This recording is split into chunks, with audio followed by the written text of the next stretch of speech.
आकर्षण श्रद्धेय भाइ तरुण राई नजिकमा भएको मान्छेलाई हामी पत्याउनु न त।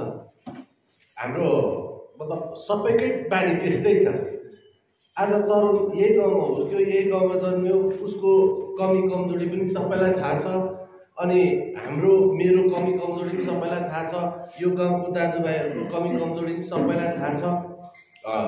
राम्रो नराम्रो भन्ने कुराहरू पनि सबैलाई थाहा छ। त्यसो गर्दा सँगसँगै हुर्केको कारणले गर्दाखेरि सबैले सबैलाई एउटा साधारण दृष्टिकोणले नै हेरेर साधारण रूपले नै हामी सबैलाई एक्सेप्ट गर्ने गर्दछौँ। तथापि यस्तो हुन्छ, आज अघि तरुण भाइले भन्दै थियो, उसले एउटा सन्देश पनि दिए आफ्ना आजसम्म रहेका उनका पार्टीका साथीभाइहरूलाई। त्यो अति मर्मस्पर्शी पनि थियो।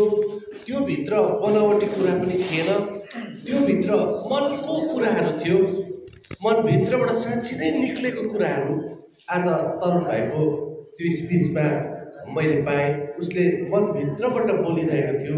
यता र उता अप्ठ्यारो र सजिलोको कुराहरू पनि भाइले भनिरहनु भएको थियो। भाइ यहाँको ट्रेड युनियनको मात्र होइन, तर दार्जिलिङ ब्रान्च कमिटीको एउटा धेरै वर्ष अगाडिदेखि यो पहाडलाई नेतृत्व गर्ने जिएनएलएफ पार्टीको स्पोक्स पर्सन, दार्जिलिङ सब डिभिजनको स्पोक्स पर्सन आज हामीसित यसरी प्रधानमन्त्री मोर्चामा सम्मिलित हुन आउनु भनेको यसको ठुलो एउटा महत्त्व छ। त्यसैले गर्दाखेरि पनि आजको यो सभा धजे भोगमा यो ठाउँमा भइरहेछ।